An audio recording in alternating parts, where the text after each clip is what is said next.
It's another edition of the Wrap-Up Show with John and Jim. We're presented by Mark Nimitz at Farmers Insurance. We have 5 closer candidates for the Padres in 2022. You're not going to want to go anywhere. We'll give you 5 closer candidates for the Padres. Before we do that, remember to subscribe.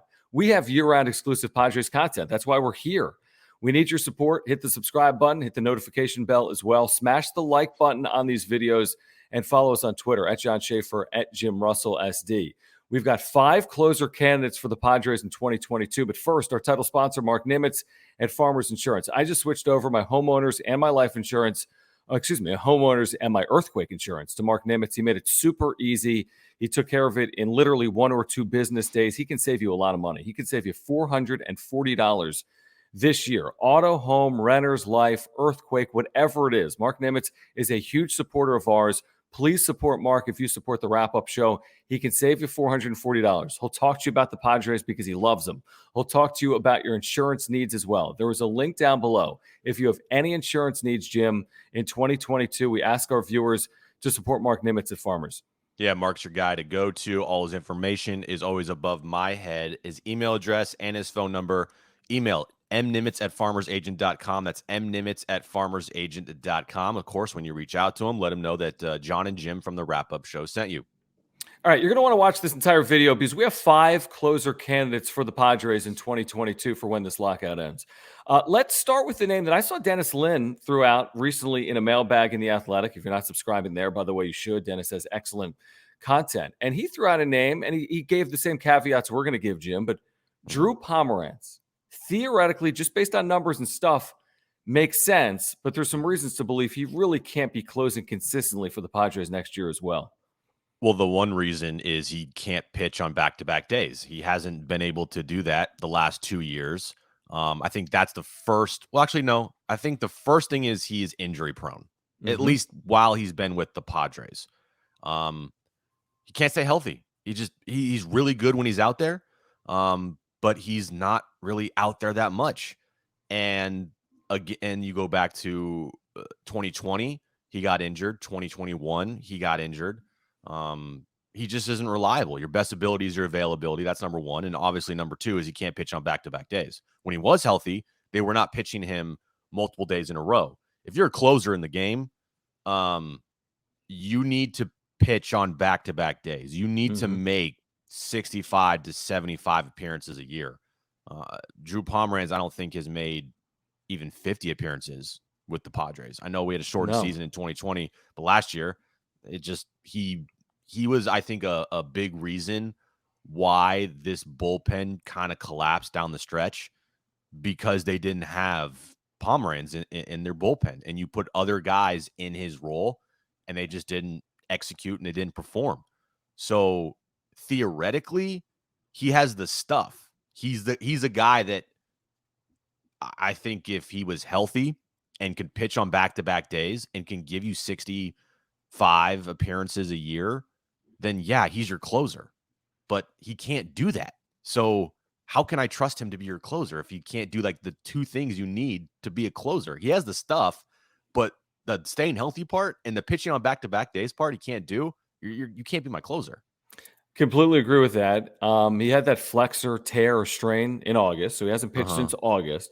To your point, you're spot on. 47 appearances in a Padres uniform. Now, one season was 60 games. He appeared in 20 of those games. That's not absurdly low, but even at that workload, 20 appearances in 60 games is a pace of 50 appearances. That's not enough for a closer for a good baseball team. And then last year, 27 appearances in an entire year. Now, again, he was hurt down the back stretch. So I'm with you. I think Drew Pomeranz's stuff warrants consideration in a closer by committee. He could close games for you if you needed to close games, but he cannot be your closer, I wouldn't think, in 2022. Let's get to a second name, Emilio Pagan.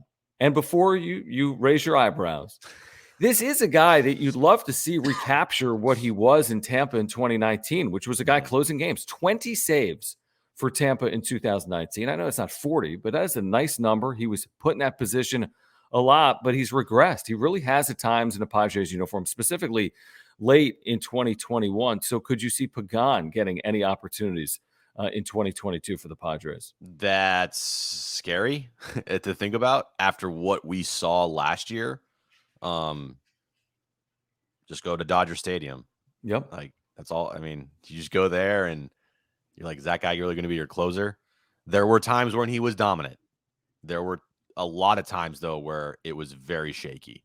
And it's not just like a couple months thing. It was like ever since he's been here thing. He was really good in Tampa. It's kind of funny how people are always really good in Tampa and then they move to somewhere else and they don't become as good. It's weird how that thing works. And that's kind of how it worked in San Diego. 2020 was not good. He gave up too many home runs, he gave up too many leads, and the same thing happened in 2021. If he's your closer, that's very scary. Now, he has the stuff if he's right. Maybe Ruben Niebla helps him with that. Maybe he fixed some things in the offseason. But if you're going into the year with him pegged as your closer, that's going to be every single time the ninth inning rolls around with a 1-run lead or a 2-run lead. It's just going to be like heart attack city, man. You are going to be freaking out every time he's on the mound in a close game in the ninth inning. Well, that's a problem because closers are asked to pitch in those spots a lot. You're going to be protecting a lot of 1- and 2-run leads. I mean, remember, I will give him credit. I think he actually spoke to the media after that night at Dodger Stadium. That might have been the What's on Pagan's iPad night. The iPad night, yep. But where I give him credit is he took responsibility. He's like, I got to be better. Like this isn't the pitcher I am. Right. I got to be better than this. So I give him credit for that. All right, we're going to get back to the video in a moment. We want to welcome our newest sponsor to the wrap-up show, Aura, a natural supplement and plant-based nutrition company with a co-founder, Will, that is a huge Padres fan and a San Diegan, and they've got an unbelievable offer for our viewers today. It's 30% off your first order using promo code WRAPUP at the link down below, which is ora.organic. That is Aura.organic. I've been taking this probiotic every single day for the last couple of months. It's just been unbelievable. It's plant-based, great for my digestion. It's so good for your heart health, your overall well-being in general. And they've got so much more, Jim, than just probiotics, whether it's proteins, fish oils. And I know you've been taking the protein every single time you've been working out here recently. Yeah, I take the protein powder. I also take the pre-workout powder here, the raspberry lemonade flavor, jitter-free. When you are finished with your workout, you will not have a crash afterwards. It tastes delicious. It's my favorite tasting pre-workout that I've ever had, to be honest with you. I'm not just saying that. That's the truth.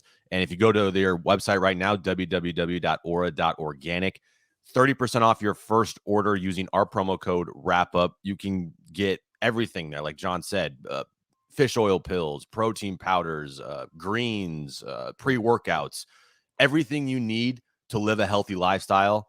Aura has it. Again, www.aura.organic. Use our promo code WRAPUP. You get 30% off your first order. You'll thank us later. Now back to the video.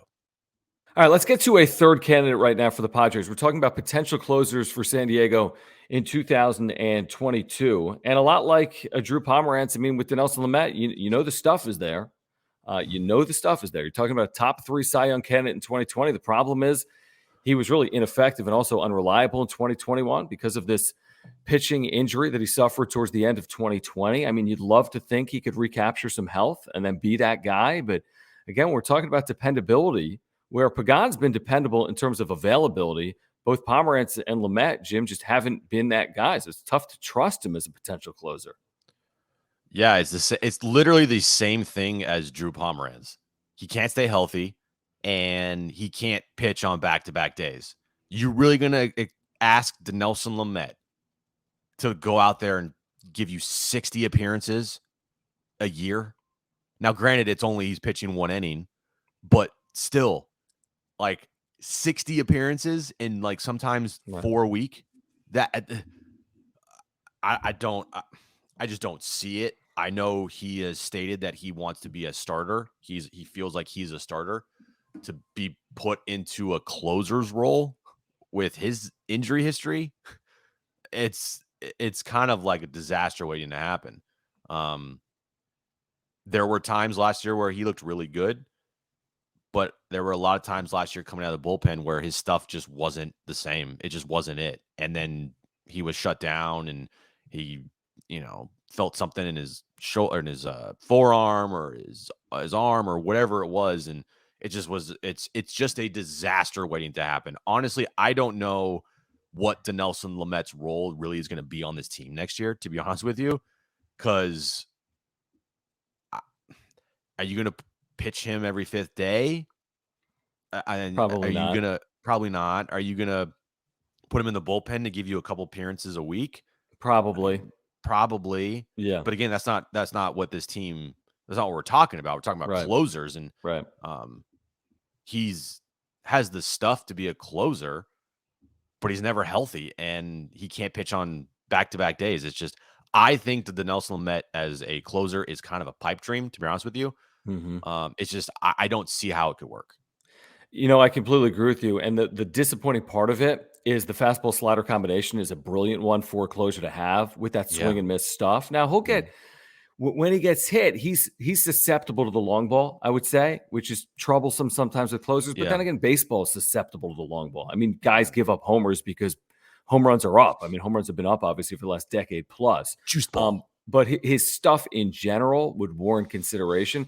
But you're right. Like, I hadn't even thought about back-to-back days. Like, even if he's healthy, they're going to be super protective of him. Even if they can keep him healthy to make 50 appearances in their bullpen, they're going to do everything in their power never to pitch him back-to-back until you get to the postseason. I think if you get to the postseason and he's had a special year, then you'd consider it. But you're not going to do that like April 19th against the Diamondbacks when you got a 2-run lead and he pitched the day before.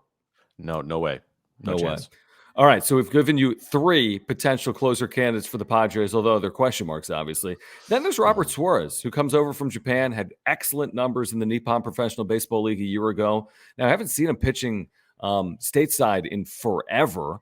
I think the Padres are very high on Robert Suarez. There's not a ton to know on him based on what he's done recently pitching overseas, but this might be a realistic candidate, Jim, to potentially win the job. Yeah, I think with him not pitching in the bigs, last year, excuse me, and I don't really know much about him.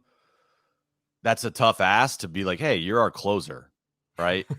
Like, hey, go out there and give us, 60 appearances and pitch in the 9th inning. Honestly, to be honest with you, like, I don't know much about Robert Suarez. I don't know what his stuff is like. I didn't, catch much up on the Nippon Baseball League last year in Japan. You didn't? No, actually, I didn't. I watched predominantly Padres games, so I was focused on the Padres. But it's a nice signing. It's somebody who is intriguing for sure. It's for me with him, it's a wait and see type of situation. I'm not going to go out there and say that this guy can be the closer because I really don't know anything about him. Mm-hmm. Well, let me tell you this. And by the way, I'm 100% with you. First of all, he's never pitched in the big leagues. He's 31 years of age. He's never pitched in the big leagues. This is the deal they gave him. They're going to pay him $5 million in 2022. He's got a player option of $5 million for 2023. Listen to these numbers last year in Japan. Again, Japan is not the big leagues, but it can translate. There's no guarantee. Right. 42 saves, a 116. 42 saves, a 116, a .77 whip. 58 strikeouts and 62 and a third innings is not a crazy high number. So he wasn't some dominant strikeout pitcher, but his numbers were dominant. He allowed 5.8 hits per every 9 innings. So, it's intriguing. You have to be intrigued. I mean, you don't just luck into a 1-1 in professional baseball at that high of a level. Now, does that mean he's going to be capable of emulating that in the big leagues? Of course not. It doesn't mean that. We have absolutely no idea what it translates to in 2022. I think it's reasonable to assume, Jim, that if you give someone $5 million, they think he's capable of pitching 8th or 9th innings. I don't think they just randomly gave him $5 million. Shoot, closers in the big leagues are making, $10 million. So I think it's a way of saying, hey, listen, maybe we're getting a little bit of a deal here, but we're paying you to pitch in some high leverage spots, would be my guess for the Padres in 2022. Well, you need to shore up the back end of your bullpen. And this is a guy who I think you're going to see late in games. I don't think he's going to be the first guy out of the bullpen most of the time. Right. So yeah, give him a shot, see how it goes. And his numbers last year overseas were really good. We'll see how it translates to the bigs. Yeah, he's 31 years of age, by the way. So that's your 4th closer candidate for the Padres. This might give some Padres fans a laugh. This might be humorous, but it's been thrown out before. Chris Paddock.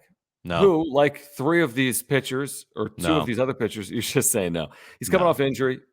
He's been very hittable. His fastball's been straight. His whip has only gone up since the first half of his rookie year. I mean, I'm with you. It's hard to fathom that he's a better closer candidate than even Emilio Pagan. I mean, it really is. And again, between the ears, there have been some issues. You can't have issues between the ears as a closer. I mean, that's the last thing you can have. I mean, but again, could you imagine that?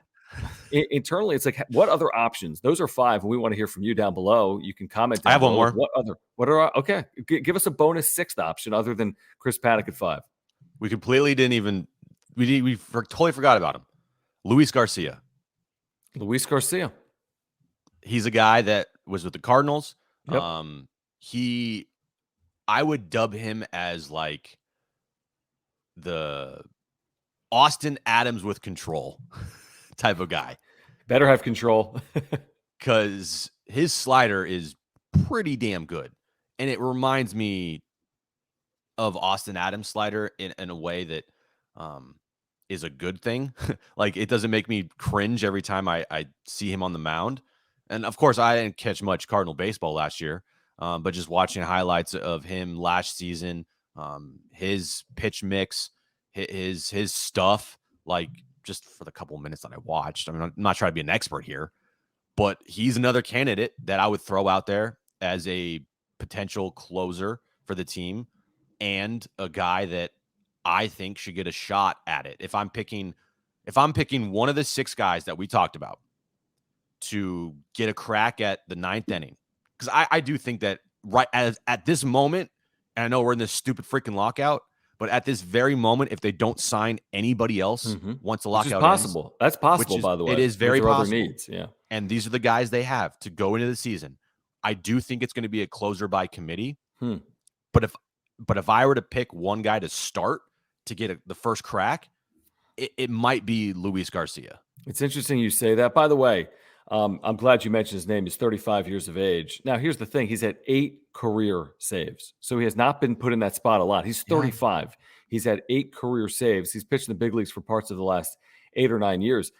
I actually think it'll be Robert Suarez to get the opportunity because he was put in that spot a year ago. Again, in Japan, not here, but come on. I mean, it's a high level of baseball, and he had success with it. And there's no other glaring name. Now, again, they could make a signing. He could absolutely make a signing or a trade, and you can't put that past AJ Preller. And I agree with you. I'm not saying I'd be surprised if Robert Suarez just grabbed the bull by the horns and had 50 opportunities and closed 45 games. That would be an amazing year. I think there will be 3 guys over the course of a year or more that will have an opportunity. And you're probably right. Luis Garcia could absolutely be one of those players. You look at the bullpen overall, and I think heading into this conversation, I'm like, I think they could use upgrades, and they can, but I'm not opposed to what they have in general. I'm just opposed to maybe who they have late, like those high leverage. Like, I think guys like Suarez and Garcia and Pagan and Lamet are all, capable performers. Again, assuming health. Pomeranz, assuming health.